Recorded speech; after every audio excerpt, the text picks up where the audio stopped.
Hey, Michael, Hello, yeah. how do you know how much range a Gibson Les Paul has? I don't know. How do you know how much range a Gibson Les Paul has? It depends on how far you can throw it. I am so goddamn poor, nothing gets me up anymore. I am so old and jaded, overblown and overrated. So give me all your stuff, give me all your stuff. Everything is never enough. Give me all your stuff, give me all your stuff. Give me, give me, give me, give me, give me. I want your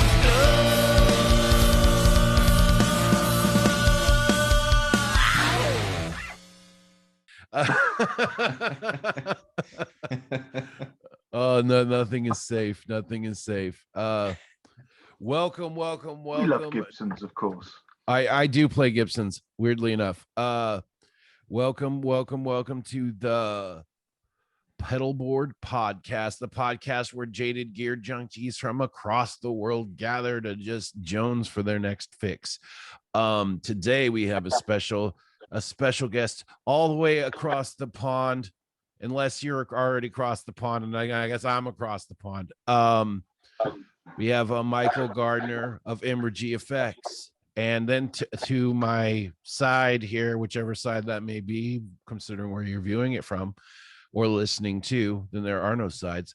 We have the beautiful, look at that hair. Look at that little curly hair thing going on right there. Look at this man. He's just a drink him in.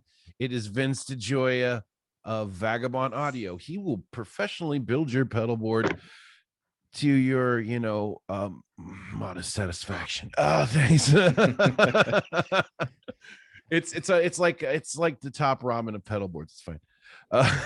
I'm not paying for advertising on here anymore. You don't pay anyway. This is what you get for free. So Michael, tell us what is Emmergy FX? Emmergy FX, we're a very small company in the UK. But what I say small company, it's just me. With the help of lots of friends, of course. Everyone needs friends. Low overhead. Low overheads. Yeah. Yeah, that all helps. We make we try and push the boundaries of what an effect pedal does, particularly fuzz. So any designs which will make some weird sounds, that's what we're looking for when we design a pedal. You're speaking my language. We have a very cool pedal designed with the help of Electric Squid Industries over in New Hampshire, or Maine. David will kill me, but yeah, he's in the States, and he's my guru. Helps me with my designs and helps me make things sound weird. So yeah, the dial-up fuzz, it's something which... Yeah, I'm very stoked about that, by the way. There's one in my way. I'm going to be interested to hear your views on it. It's not for the faint-hearted. It is not for people looking for a Do I look faint-hearted to you? That's perfect for Lowell. It's a great sounding fuzz, which, very, very playable. But the longer you let the trails go, the weirder it sounds.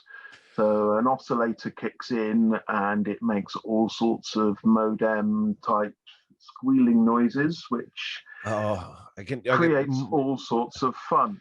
Damn it, Michael, I can only get so hard. Okay. Well, now that we're all thoroughly aroused. It hurts now. Okay. To that pedal, we're adding a filter circuit as well. kind of like a wah or a tone control, somewhere in between the two, with expression control, Hot damn. that you can get very crazy with your tones as well. On the pedal, you will have, this is one that's being built now. Oh, nice. I like the art. The filter in the middle, frequency and volume. Volume you just set and leave to whatever you find, unity or above or below, whichever.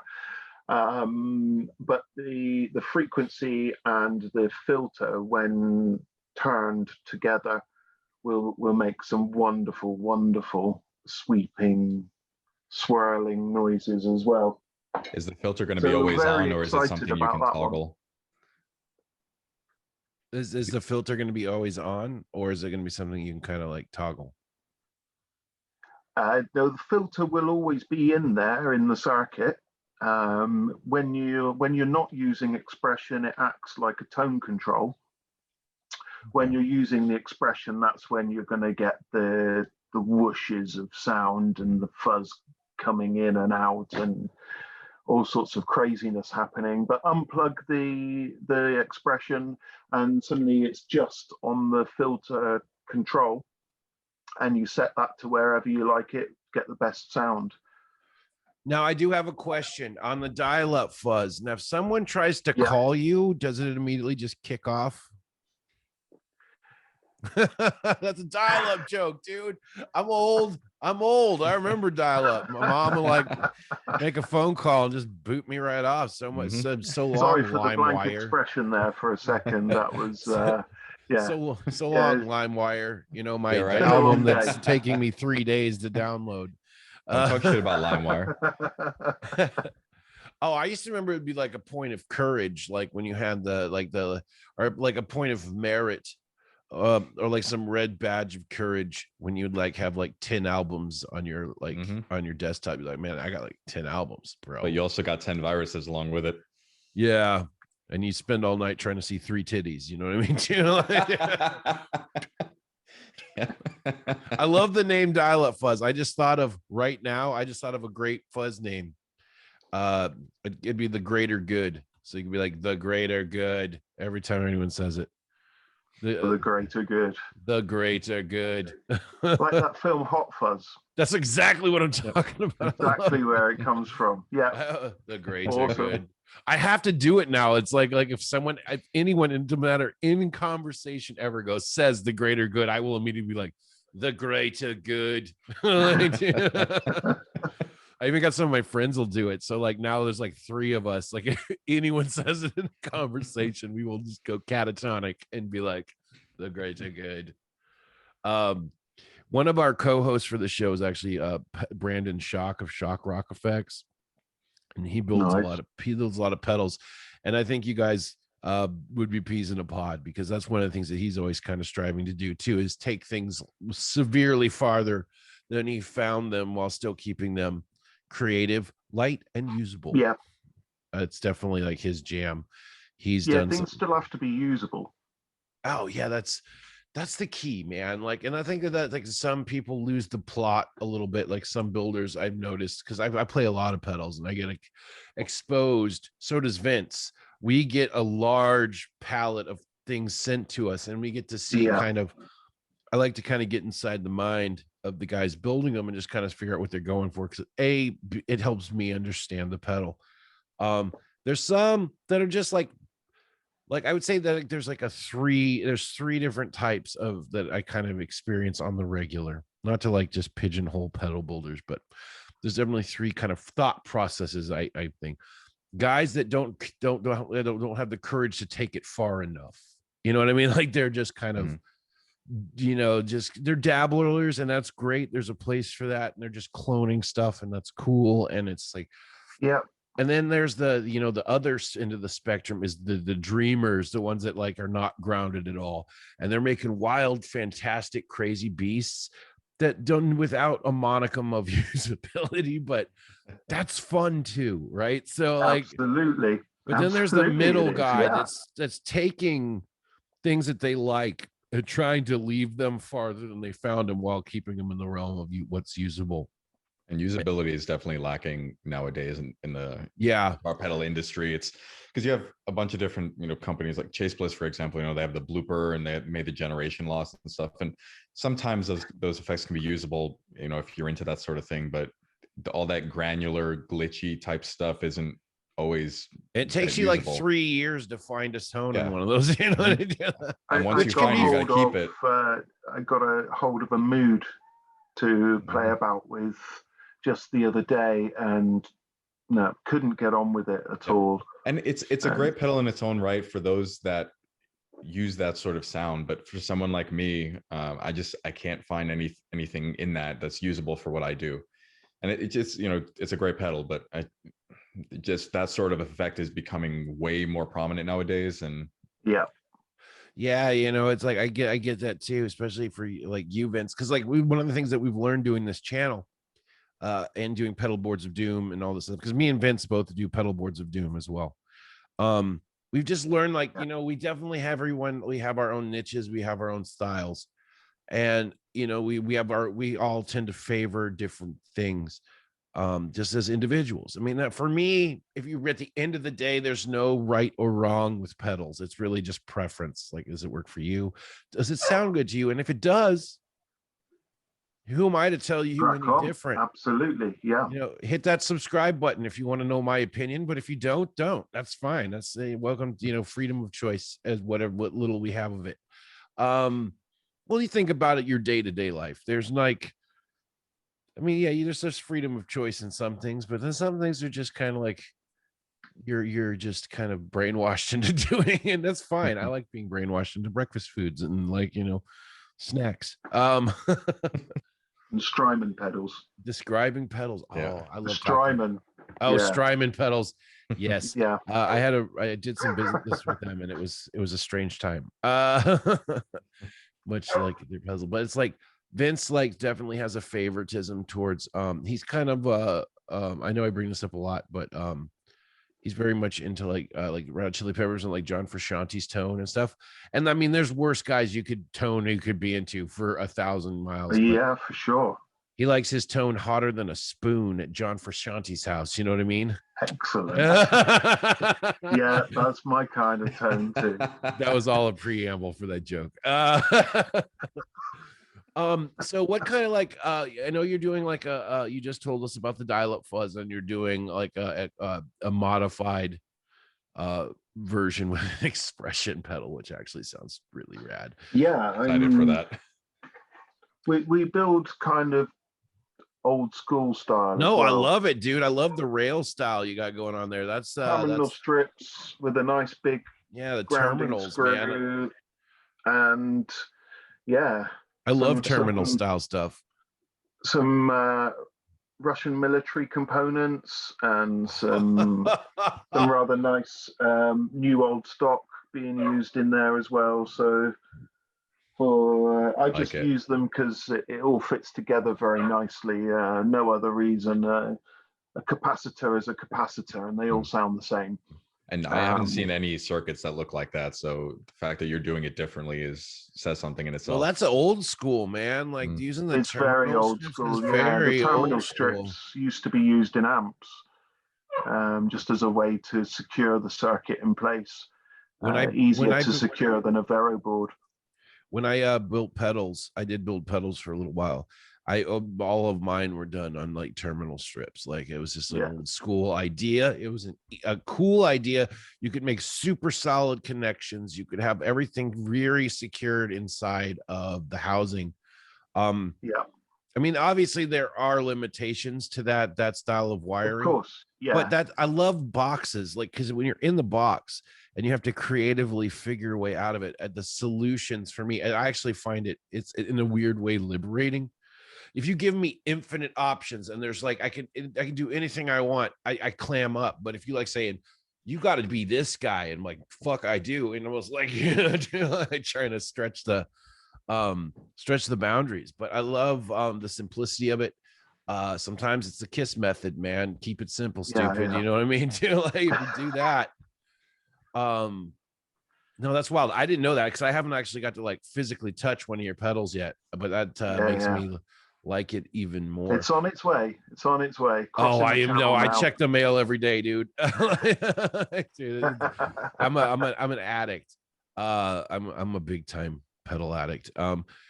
Vince, you told me that you were talking about one of his pedals that you wanted to talk about. What was that? What one was that? The Gristle Throbber. Because I read the description here on the website, and something tells me that this description doesn't do the pedal justice. So I wanted to hear it from you exactly what this thing is.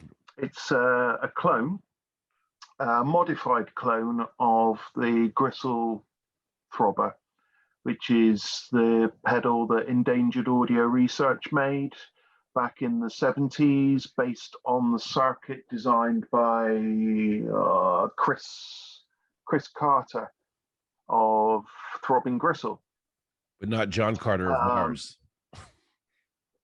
No. Chris Carter, Throbbing Gristle, obviously a band that a lot of people will know, and the effect that they use all over their music. It kind of can be a wah sound at one end of the spectrum or a tremolo sound at the other end of the spectrum, but also it does so much more. The first person I built one for said that they could just do a gig with a board with just 8 of them on there, because there's so many things it can do. It can be a dirt pedal, it can be a modulation pedal, and then it can be a pedal you've never heard before. So like it looks crazy. Lots of wild things going on with it. It's actually got 24 modes. Really? So you've got a rotary switch with 12 positions, and then a VCA VCF mode switch, which you flick that and it changes every single one of those 12 positions into a completely different effect. Is that the mode knob? Is that the big one? The mode knob is the big one. Yeah, it doesn't have to be big, but it looks awesome though. Don't change it. I don't have one here to show the camera, but it's try and get pedals to look nice as well. So the two-tone sort of blended into each other in spray paint, and then that massive knob on the mode control. But yeah, that's an interesting one. You actually, as soon as you turn that mode, select something different, you can often get no sound at all until you hit the bias. And there's a sweet spot on the bias control, which then brings the effect into whatever is best for your own hearing.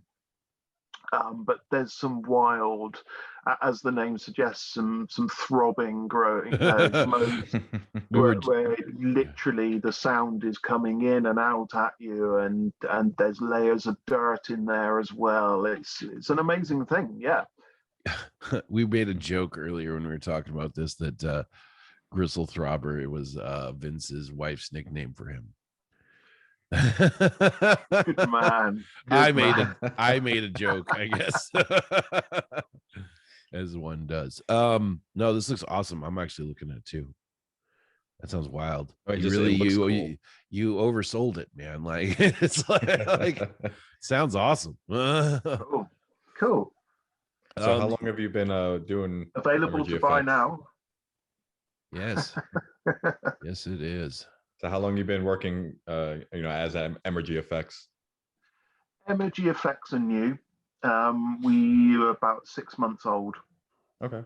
Prior to that, I was building pedals for about 3 years under the name MRG Audio Devices. And it wasn't really catchy. So a friend of mine said, I've always read it because it was MRG, which is my initials. People often call me Mr. G. So what's the R stand for? It's like Reginald Richard. Or something. Oh, Richard. So, Richard, a good standard name. Reginald. Yeah. And I'm a bit of a dick. So yeah. But yeah, my friend said to me, he'd always read the name on the pedals as Emmergy, and it's like, wow, yeah, let's go with that. Emmergy FX was born. So, but no, Mr. G or MRG Audio Creations has been around for 3 years. Prior to that, I was just buying the things and spending lots and lots of money. So I entered into this world of soldering supposedly as a way to save money, and that has not worked. It doesn't always, that doesn't happen. I have just as much gas over pedals, but the pedals I gas for now cost a lot more money. Tell me about it, buddy. That's the story of my life. We have a couple of things that we like really do. Like me and Brandon, Brandon Schock, the other host of the show, we collect Dan Electro effects because we just it was our childhood, man. Dan Electro. I just bought 4 of them, 4 of the minis in box for like $100. He just got a Sitar Swami for like $100. Nice. Yeah, and those things are not cheap anymore. They're like going for crazy money. Right now I'm collecting Jason Lamb series DOD pedals because I really like those. Are my favorite. I grew up with these things and I'm kind of going backwards. But I mean, before you came on, me and Vince were just talking about him getting a Space Echo. I mean, like, we're going in. When we go in deep, we go in like, balls deep. I mean, like it's like we're up to our necks in it. I've been looking at that. That's the old Roland, yeah. Yeah, the RC201. I have one. It's pretty rad. Nasty beast, and yeah, great circuit. Great. So I've been meaning to make a clone of that one for finicky. A little while. Old ones are finicky. I bought mine from a college and it had never been used. It still has all the case candy and the plastic and stuff on it. Nice. Like, they just had it in the back room, and they had brought. I worked at a music store at the time, and they brought me in the back to do like a bid on like all the stuff. And I just immediately locked eyes with it. I saw it from afar, and then I was like, how awesome. I'm like, I'll buy that right now. I'm like, how much you want for it? It's like $500. I'm like, yes. Do you take like worth it, like Venmo, or you want cash, or what? Or you want you want kisses? You want kisses? Give it to you in kisses. It's all good. It's all good. That's how I pay Vince. You weren't supposed to tell everybody that. It's okay. I have no shame. It's the part of the Cajun sparkle. I'm gonna have people coming to be, hey, if I give you a few kisses, you want to build my board? Oh gosh, we're silly. But you started. I know, the kisses. So like what we like, man, the Gristles throb sounds cool. Tell like what was it? The cake fuzz? Was that the layer or flaming cake? Was it flaming cake fuzz? Yeah, flaming I have cake. one of those, yeah. Yeah, tell me about the flaming cake fuzz. That is that's a 2 game stage creation. It has a Darlington transistor for stage 1 that's slightly underpowered, so it gets quite spitty, and then you throw that into a lower gain second stage and it really overdrives the transistor. Creates some very, very nasty sounds. Add to that, we have a sag control or voltage drop for the second stage, so it gets even nastier, and an input gain or true transistor gain on the first stage. So yeah, very, very versatile. Doesn't really do nice. Just gets nastier and nastier the more you turn the knobs. We don't do nice around here. No, not really. Not really. There are plenty of places you can go to get a nice pedal, and very nice they are. You come to me for something nasty. That should be like your shoegaze. tagline. That's got to be the slogan.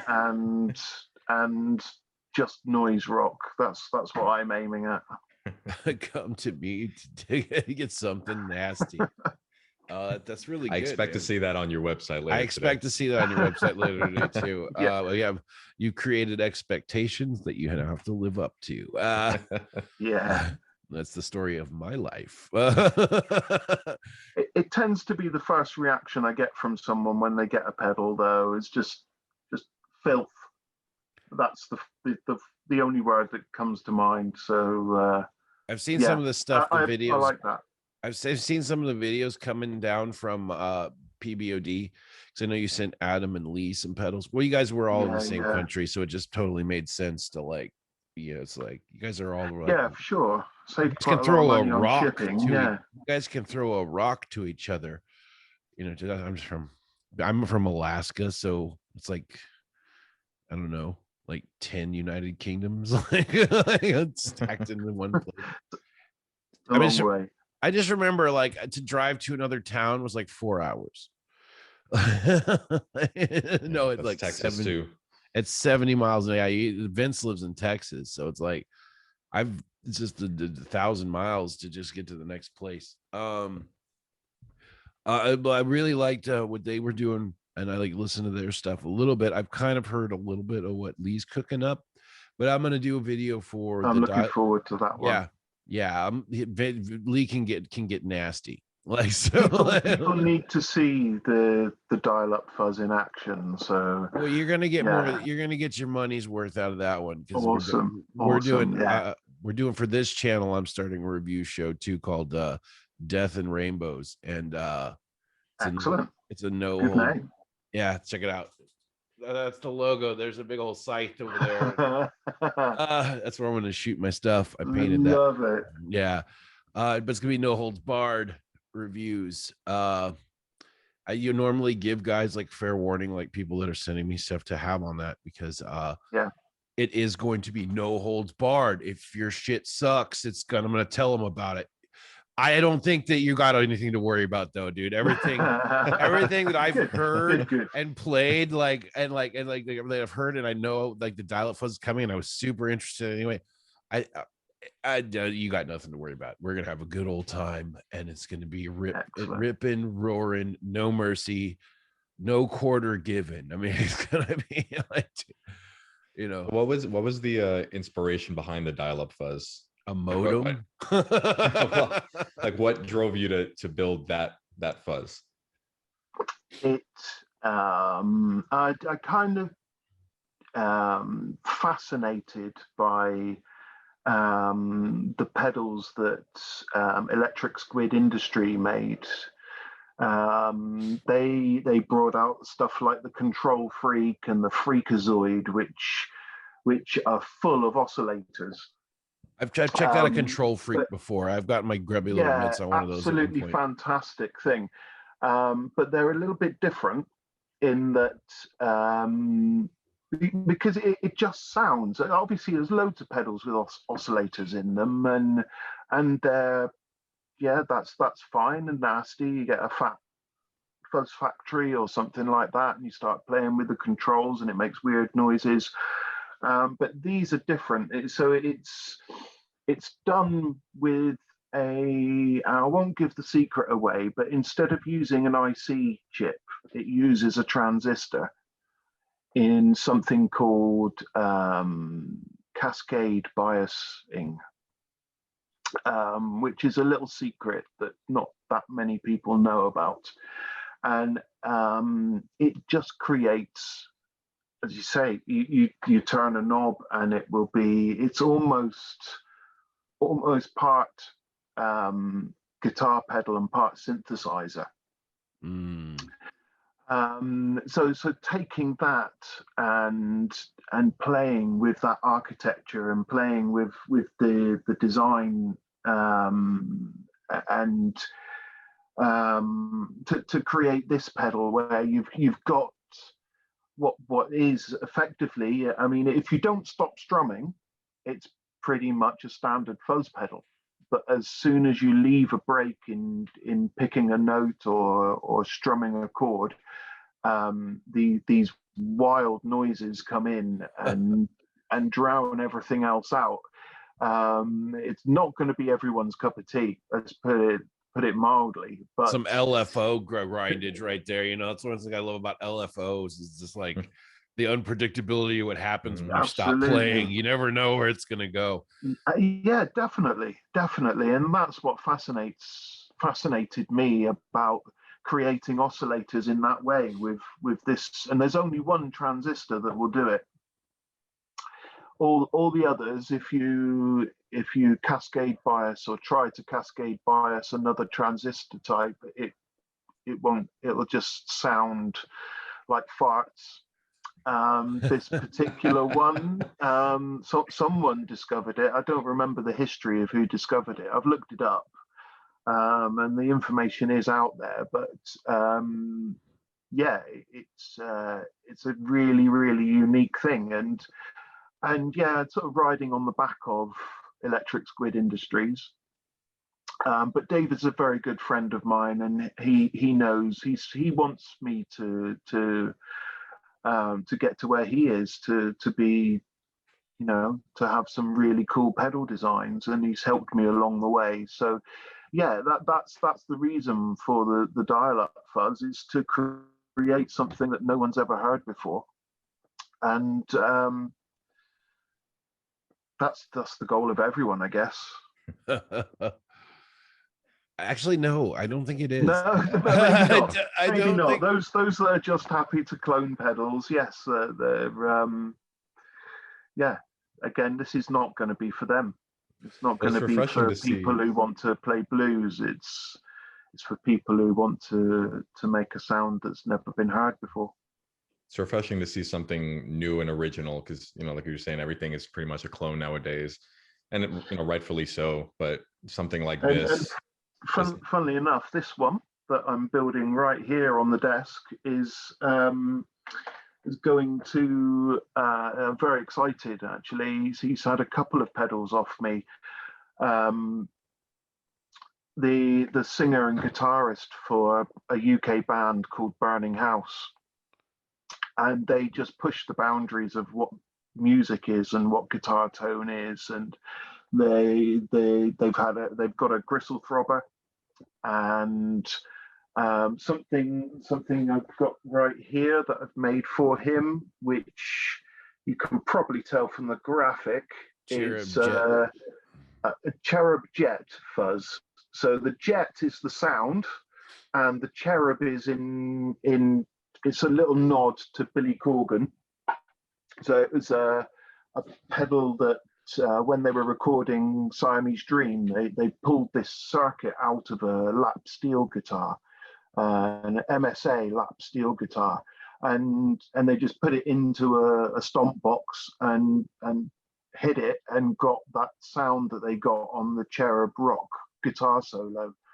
So that's the kind of guy that that Aaron is from Burning House. He just wants to throw as many amazing wild sounds as he can get at his new album, and yeah, very, very excited for that.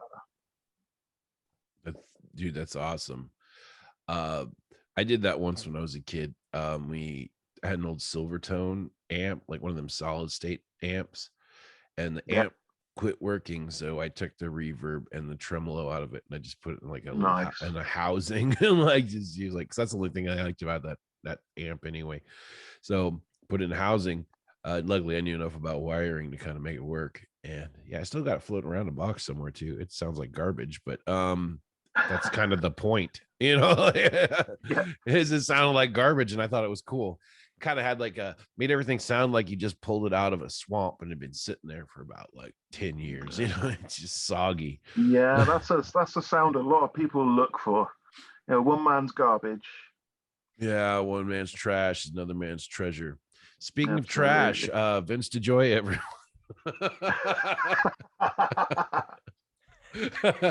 I'm gonna remember this. Oh, dude, I just, the only way I know how to show affection is through like terrible abuse. It's the Alaskan in me. That's all we know how to do.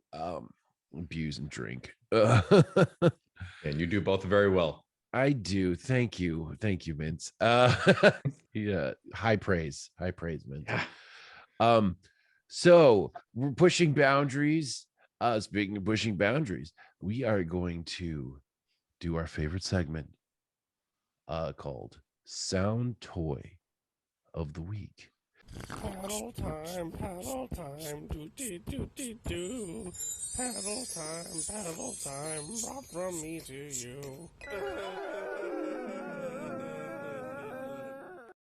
Where we invite a guest, and Vince and myself present to you some new fun, lovey, cool thing that we found, to brighten your life and bring joy to those around you. So without further ado, Michael, you are our guest in this NPR style presentation. Please present to us your sound toy of the week. Okay. My new toy for this week is this. Ooh, I don't know if you can see that. I don't really have anything written on it. it looks fun. But this is something called the Episodes pedal from Ra Labs in Manchester in England. This uses a chip inside. I've had a look inside. It's very scary. It has an SMD chip that's the biggest thing I've ever seen, SMD size, and so many connections. But he calls it a teensy chip, something I'd never heard of until he talked to me about it. And it's beyond my science, but it's you can basically do almost anything with this thing. So it can be a dirt pedal, it can be a reverb, it can be a pitch delay, it can be a glitch delay, similar to the mood that it would do all sorts of weird sounds like that and be very uncontrollable. But you can also put a patch on there for some of the sweetest sounding pitch delays I've ever heard. You just open up the back, plug in a micro USB, and then download a different patch onto it, and it's a completely different pedal. And a lot of fun and extremely cheap for what it is. I think it's 150 quid. That's pound sterling to you Americans. So I spend a lot of time shopping for pedals. $200.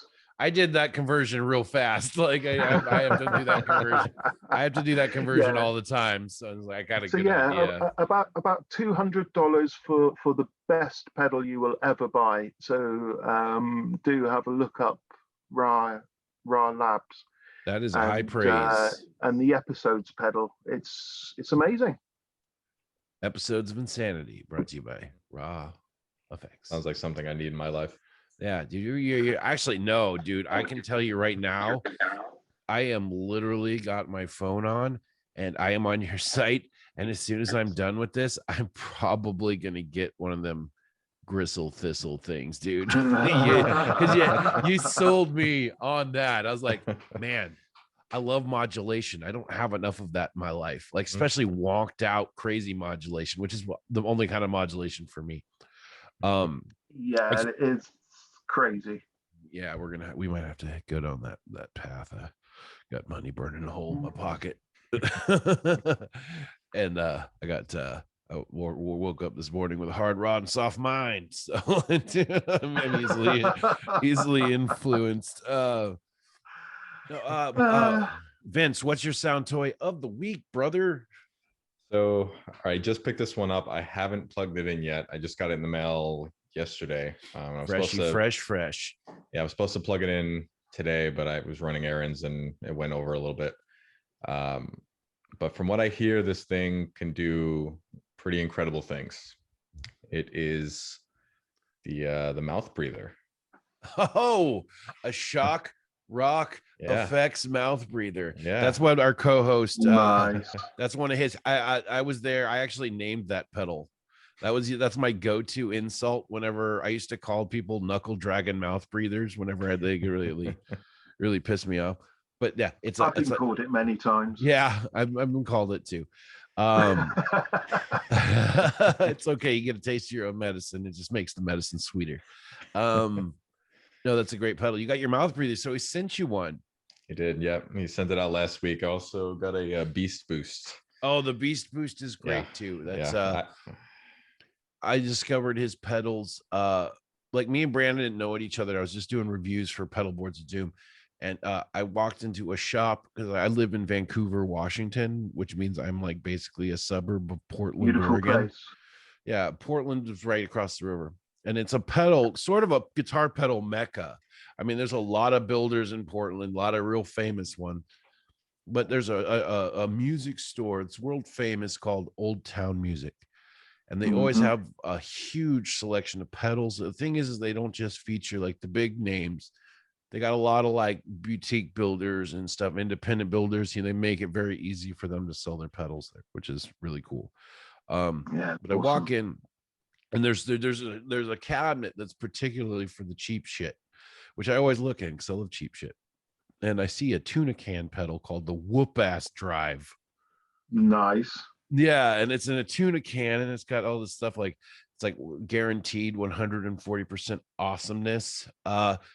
Just very creatively done. And I remember I looked at it and I was like, oh my God. And I'm like, how much is that, man? Like, it's like $40. And I was like, awesome, dude. Wrong. I'm like, I'll take it. And they're like, you don't want to try first? I'm like, no, I said, I'll take it. Just go put it behind the counter. I'll buy it. You know what I mean? It's worth that in tuna alone. Yeah, yeah. It's $40. Yeah, it's $40. That's enough to justify me taking it home and just having fun. Anyways, I got it home and it blew my mind. It's just a great drive, just a straight drive, nothing crazy, just a straight up drive. And then I found Brandon. Like I have found him. Like I was like just scouring the internet trying to find him. And I did. The Beast Boost is actually just a slight modified version of the Whoop Ass Drive. It's like the Whoop Ass Drive Mark III. There was a Mark I was not privy to. The Mark II. There was the Whoop Ass Fuzz that was on featured on the JHS show with the Joy and Sorrow. But anyways, Beast Boost is a great pedal. The mouth breather is that's pedal goals, that is right there. Yeah, yep. pedal goals. Yeah, I still don't know what this thing does, and I don't want to know until I plug it in. Oh, it does a lot of things. You'll have fun. I guarantee you. I just want to start turning knobs and see what happens. It's I'm going to be looking it up straight away. It's an auto wah. It also has a vibrato and delay settings. Okay. It gets out there, and it gets real out there. But it's Brandon's like pedals my kind of thing. It is. Like seriously, like when you're talking about pedals and building pedals and like the specifics of components, it actually reminds me a lot of talking to Brandon, because he's that guy too. Like he'll just like, man, I took this and that, it was great, and I put them together, and I was like, man, that's just not doing it for me. So I got to add all this stuff, and it's going to do this too, and there's going to be an expression control. Like he gets really excited about it, to the point where like when I'm often his guinea pig when he making a pedal, which I feel honored, and I could not be like more blessed, because I built pedals, but I built like shitty overdrive clones. Like I was not doing anything on like your level or his level. Like I was on like the T, I was on the little league, like the T-ball, you know what I mean, dude? You guys were hitting like 90-mile-an-hour fastballs. I was trying to crack it off the tee, you know.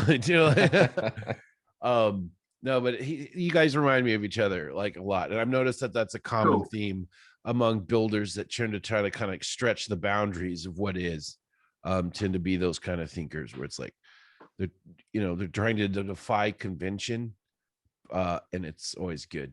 My sound toy of the week is it's like an old friend that knocks up your girlfriend and you end up raising the baby.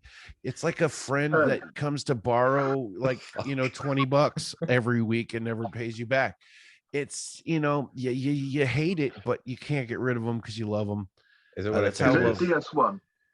No, but you're not far off. I give you the XT2 Boss Extortion. No kidding. Okay. I picked one of these up. It's an old friend. I wanted to try that. I'll send it over your way. You were welcome to try it. Like I said, me and Vince send stuff back and forth all the time. But yeah, I found it. I paid $40 for it. Are you serious? That's a theme with you. That's Yeah. definitely a theme with you. Well, I buy pedals. Like when I go to buy pedals, like they love me at the stores because I usually don't buy like just like a pedal. Like if I see a bunch of stuff I want, I'll be like, dude, okay. So because I bought 5 pedals when I was in that store, and I was just like, like how much for all 5? Like, that's how I roll. I'm just like, how much for all 5? Because I want all of these. I'm like, Yeah. oh, and they'll give me a really good deal on pedals because I buy in like bulk, pretty much. It's like I'm like I shop like I shop at Costco, I go into there and just give me the hand truck and let's just every load this music shit store's up. wet dream. No, yeah, like if they don't spot me like walking through the door, if any salesman worth his salt will be like fish, like because I got problems, I got more money than sense, and I love gear. It makes me happy. It's my retail therapy. Thank you, COVID, because you gave me the time to actually legitimize my career. Seems kind of like you might have done a little bit of jumping on that COVID train and just kind of like getting some shit done while you're stuck. You know what I mean? Would you say, Michael, would you say that's true that during COVID you kind of use that time effectively?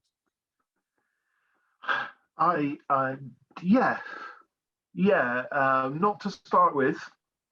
To start with is a funny story. I was literally, I went into lockdown with without any of my stuff.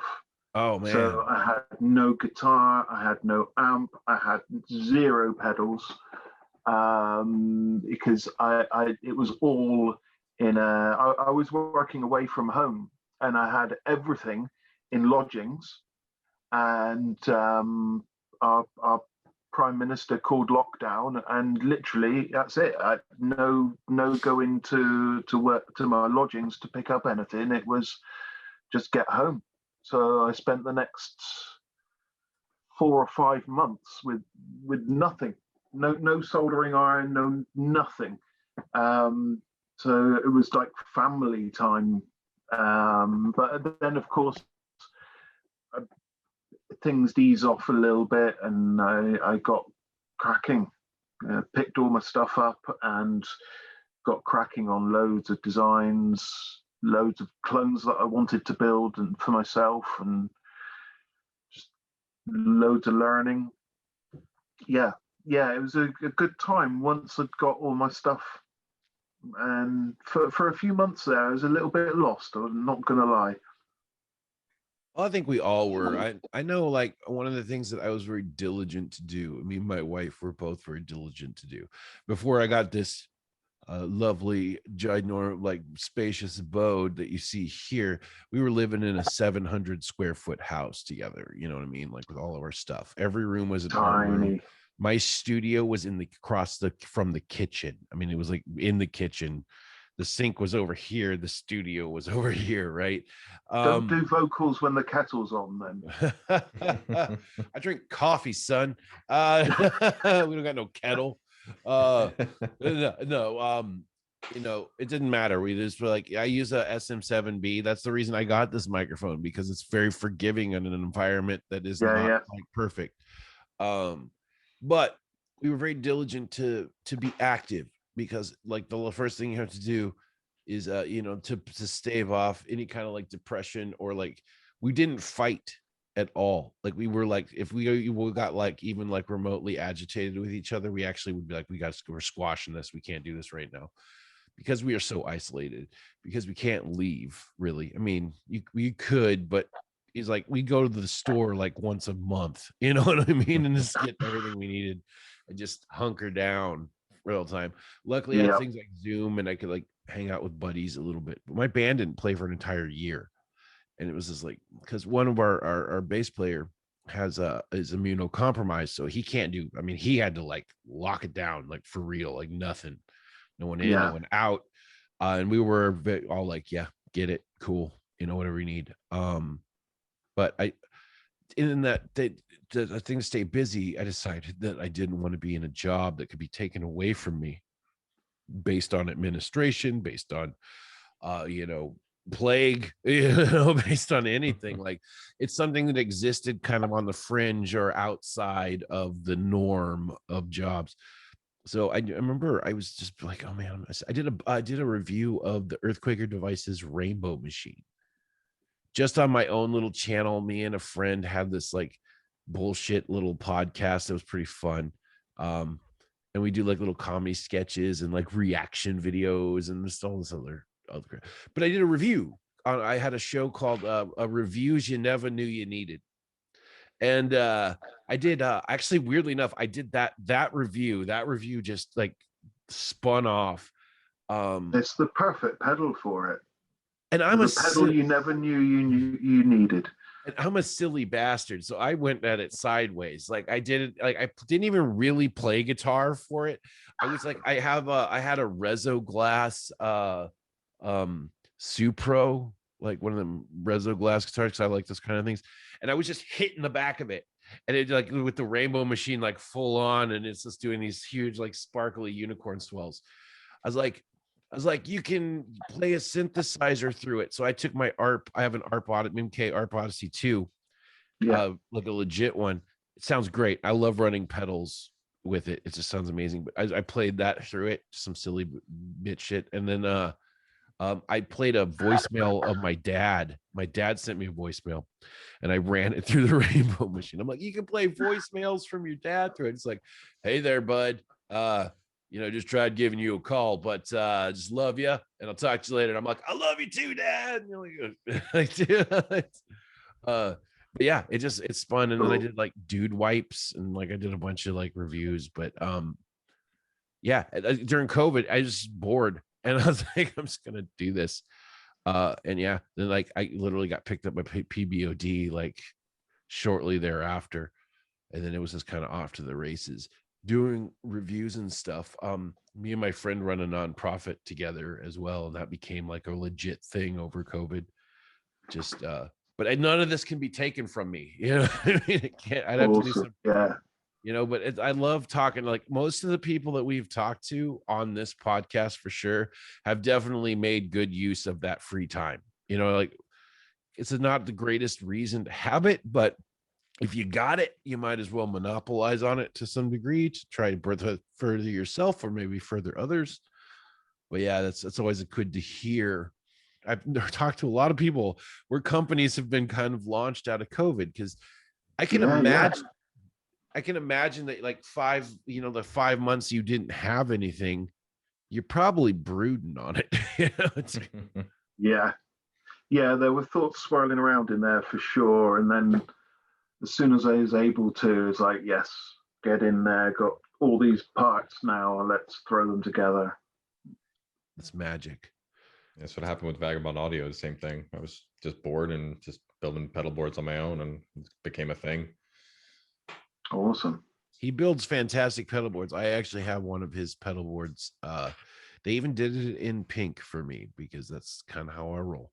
And I like it. I like it pink and rainbows, and the death and rainbows actually came from, I think Vince asked me to describe myself in 2 words once, and that was the 2 words I used, was death and rainbows. Death and rainbows. Right. Oh, I need to get me more of that. Some of that reminds me a bit of Cyanide and Happiness. Yes. Yep. Yes. The little cartoons, they're so dark and so funny. I love those things. Yeah, I do too. I just like I said, if you have never played a Boss Extortion, maybe you should treat yourself. It's not something you can ever unhear. So you one and done. It's a lovely color. Oh, it's sparkle too. It's all sparkly. Well, boss is boss. Yeah. Yeah, what are you gonna do? Boss is Buy boss it anyway. I'm trying to get one of those HM2, those new Wazacraft ones, even though I have like a philosophical problem, slight moral dilemma with the whole Wazacraft line. We actually did an episode on that recently. The fact that I feel like pedal like companies are rehashing ideas, like people rehash movie plots, and like the idea of the Wazacraft when it first came around was that they were going to release Wazacraft pedals as kind of like a nod to like pedals that had been discontinued. And it's your way to get a reissue where you get the original circuit and then you flip it and you get like something cool, right? Something new. And then they did the Wazacraft Metal Zone. It's like, you've already got that. Yeah. Does the world really need, like, you did it good in the Vince did a thumbnail that asked if the world really needed 2 metal zones, and and I would of redundancy department. the executive director of nepotism. There's a big thing on guitar and pedal board groups on social media that, whenever anyone asks a question, someone will always come in with the answer Metal Zone. And yeah, so yeah, you need a lot of Metal Zone in this world. To be fair, where would we all be without it? I pitched something to Boss that got shot down. Like, they had a really cool video idea. It was not I can talk about it because it totally got shot down. It's like, not no, but hell no.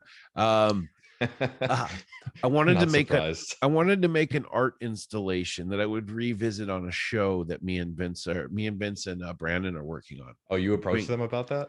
Yeah, I already approached them about it. Shot down. No, like, they're like, not no, but hell no. Well, I've been tinkering with them because I know Yoshi. I've talked to him a few times, the president of Boss, and I pitched him this. I'm like, I want to do an art installation, and I want it to be like just a sonic thing. It's not going to really have any point or purpose, but it's going to be cool. I want to have 100 metal zones in a 10 by 10 square on a wall, and I want them all connected, and I want you to be able to plug into them.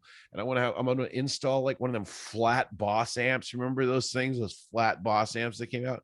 Mount one of those on the wall in like the middle of the 10 by 10, right? Boom, speaker. And just be able to plug into it and see what happens when you turn 100 metal zones on and try to play something. It sounded like a great idea to me. They did not agree. What did they say? Have you tried 2 metal zones together? Oh yeah, I made a career of ripping on the metal zone. For Pedal Boards of Doom, I did a segment for a while called basically there's a video and I'm playing the video, and I got a TS9 in front of me, right? Like an original TS9, because I love Tube Screamer stuff. I mean, it's just old classic garbage, but I love it. We're playing, right? I'm like, oh yeah, Blues Dad riff. All right, 145, come get some. And I'm like, that wasn't a TS9, and I throw it off screen, and then like, you've just been metal zoned. And like, I would metal zone people with this stuff, like trick you into thinking something was something else when actually it was a metal zone. Why not? I've got about 6 of them. I just, like, every time I see one, if it's like 30 or under, I buy it. But that's like the I have to buy for a video. I'm gonna get a Wazacraft metal zone. I actually know a music store in town. I'm gonna go pick one up. I really have a hard time paying like 200, like 150, $200 for a metal zone. Yeah. But it'll pay for itself, so I guess at the end of the day. I mean, what are you gonna do? It'll pay for itself. They do tend to go up in value though, don't they? The Waza versions of things. I mean, there's so many people buying the Tone Bender and then flipping it as soon as they stop making them. And That's a trend in general with a lot of gear. I mean, look at any Gibson signature guitar of merit that comes out, like the Adam Jones. I saw one of those on Reverb for $17,000. It's like, ridiculous. Yes. I'm like, jog on, bro. Like, I'm not gonna, like, no. You get a Les Paul. It works in my favor sometimes, though. I got hold of one of those vintage modified baritone jazz masters, Squire one. Is it the Antigua one? Is it Antigua? No, I got the black. Okay. Black with the black pickguard and black headstock. It's beautiful. I made the mistake though of throwing some really good pickups in it. Not a mistake for me because it's the best guitar I own, but Stonewall pickups, actually, in America. Really, really good. Wound exactly to get the sound that I wanted from them, because I hated the Duncan design pickups that came in that guitar. So they went straight in the bin, and now I've basically spent a load of money modifying that guitar to lose value on it. It is worth more. It's worth about $1,100. Oh or yeah, something it's now. it's Crazy, ridiculous. crazy. It's ridiculous. Yeah. Our co-host Brandon had an like Antigua like Jazz Master, a Squire one. Yeah. And he sold it for like $200, and then he looked it up on the Yeah, internet, and it was like $1,200 or something. It was just like, One of those real dough moments. yeah. I mean, I went through my pedals and like gear and like just checked the prices on some of it, like some of my amps and stuff. Like, I didn't pay anything for this stuff in the 90s, right? And I look at it now, and I'm just like, holy crap. Don't sell that, because I'd never be able to get it back again. No, but it's crazy. Like but you do see a lot of people do that, where they scoop something up and then they sell it, for a significant amount more. Sometimes like the week of its release, like they'll buy it and then they'll release it for way more. The Life pedal is ridiculous. There's no way it's worth the money that people are expected to pay to buy one. It's just no. You can buy a clone for $100. It's why would you need the EQD one? But people will do it. It's all about the name, and once like a one of a kind pedal comes out, I have to have it, even if it's usually well overpriced. But we pedal guys are a fickle bunch. Dude, I had to pull some, like, call in some favors to get an Astral Destiny when those first came out, like the EQD Astral Destiny, which I think is a great pedal. I actually very much enjoyed. I have a pedal board, obviously, like I have the big pedal board that's just got like that I use for live stuff, and it's like got all this stuff. It's not super huge. It's big. Vince, I don't know, how is my pedal like board abnormally large? No, it was like 32 by 12, I think. Yeah, okay, so it's fairly standard. I have a small one that Brandon made a pedal called the Super Awesome Fun Pedal Experience, and it's got a silicon fuzz in it, like a straight up really awesome silicon fuzz. He actually made it special for me, and a delay that I very much, it's like a long box pedal, right? Like a long enclosure. The time knob for the delay is a big giant knob on the side that you can turn with your foot. It also has pressure sensitive expression controls, kind of like the Frankenstomp fuzz, stuff like that. It's just an amazing pedal, but I've got that on there, the Astral Destiny, the Boss SY1, and then a Game Changer Audio Plasma Drive, which is also a pedal that I'm very much into. But that's like the funnest pedal board I have. It's just this little tiny thing with these kind of set effects, and it's just a rumpus. It's a rock and roll and good time. What was the name of the pickup company that you were talking about that you put in your jazz? Stonewall pickups. Stonewall pickups. A guy called Scott. Can't remember where he is in America, but probably the South, really judging by the name. Yeah, probably the South, judging by the name. I actually play with British pickups. Really? Yeah. Ben Fletcher pickups out of Britain. Ben Fletcher hooks me up with PAFs because I'm kind of a PAF. I'll have to look him up. He does great stuff. I don't know anyone that makes pickups in this country. Ben Fletcher does. There you go. Yeah, hook me up. I will send you Ben's information, because I would gladly endorse anything that he does, because he makes fantastic pickups. He makes great vintage clones of stuff, like specific pickups if you want them. I've got a set of his Strat pickups that I'm going to put in a Stratocaster that I'm building. I don't buy strats. I buy parts and I put them together. 'Cause Yeah, that's all they are really. I don't know, Vince, do you disagree? I don't care. I don't know. I do every time my though. favorite strat is a parts caster. So Yeah, exactly, right, dude. And I can't see that Vince does have taste, because if you look right behind him, you can see that Jubilee cabinet sitting right behind him. I see you, buddy. So he's got some taste. He's got good taste. nice. Yeah, he likes the Marshalls. So do I. So is there going to be like, how is your sales so far? Is it like you moving a lot of like pedals and stuff? Me, no. Well, you're No, about I'm to. not. So yeah, buy from me now. You'll get a nice early number. That's looking on the bright side, dude. That's how you do it right there. Eternally, No, I got into this well initially, as I said before, because I was spending loads of money on pedals, and I thought I'd save some money by making them instead. Again, really not true. Really, really not true. But yeah, it's still just a hobby, if you like. Although I've got some very cool things that, I mean, to start with, the pedals that I build are not for everybody. So I'm cutting my market down to less than 25% of people that play guitar are going to be looking at my stuff. I think you're underselling that number. I really do. No, I do. Like, crazy sells, man. Like, the more nuts it is and the more it kind of rocks off the beaten path, and if it's still functional, that's the sweet spot, is what that is, dude. That's like the sweet spot.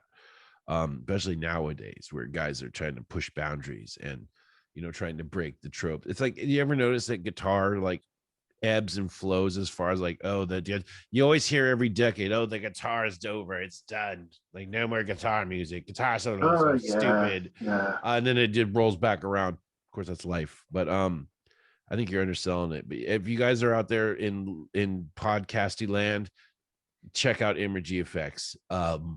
You're going to be seeing it featured on Inks. I'm probably am going to pick up, what was it called? The Gristle thing? Gristle Throbber. Gristle Throbber. Why can't I remember that? The Catholic upbringing is keeping me from remembering it.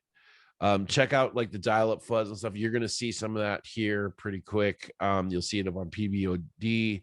I believe Lee is doing a review of the dial-up fuzz as well. When did you send to Adam? That was a flaming cake.